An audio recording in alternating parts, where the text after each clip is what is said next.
দেশের শিশু নায়ক শাকিব খানের প্রথম প্যান ইন্ডিয়া সিনেমা দরদ, এতে বলিউডের নায়িকা সোনাল জোহানের সাথে অভিনয় করেছেন শাকিব খান। তুফানে তুফান চলছে এবারের দরদ সিনেমাটি।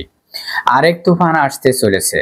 সেপ্টেম্বরে মুক্তি পাচ্ছে দরদ সিনেমাটি। এখন তৈরি হয়েছে প্রযোজনা প্রতিষ্ঠান থেকে। পরিচালক অনন্য মামুন দরদ সিনেমাটির সাথে জড়িত সবাই এবং সবাই এই সিনেমাটি নিয়ে দর্শক অবগতি করছে। সেপ্টেম্বরে আসতে খুব জোরে সোরে সিনেমাটি পরিচালনা করেছেন অনন্য মামুন। বেশ বড় আকারে সিনেমাটির জন্য খেলার প্রস্তুত করেছেন তিনি। অন্যদিকে কিছুক্ষণ আগেই নতুন করে পোস্টার রিলিজ দিয়েছেন এসকেএফ ফিল্ম ব্যানার থেকে দরদ সিনেমাটি। সেপ্টেম্বরে মুক্তি পাচ্ছেন। অন্যদিকে অনন্য মামুনের বেশ ভালোভাবে ফ্যানদের নিয়ে উৎসব মুখর পরিবেশ ক্রিয়েট করতে যাচ্ছে দরদ সিনেমাটির মাধ্যমে। সিনেমাটি শাকিব খানের নায়িকা হিসেবে জুটি বেঁধেছেন বলিউডের বিখ্যাত নায়িকা সোনাল জোহান। অন্যদিকে টিজারটিতে যেভাবে চারিদিকে সাড়া ফেলেছেন, এটি সবাই সত্যি প্রশংসনীয় এবং সব মিলিয়ে বর্তমানে 103 কোটি টাকার 3টি সিনেমা দিয়ে বক্স অফিসে আসছে এবারের দরদের পালা। প্রিয় দর্শক, ভিডিওটি দেখে কি বুঝছেন? আপনার মূল্যবান মতামতটি জানিয়ে দিন কমেন্ট বক্সে এবং নিত্য নতুন ভিডিও পেতে সাবস্ক্রাইব করে পাশে থাকুন। আল্লাহ হাফেজ।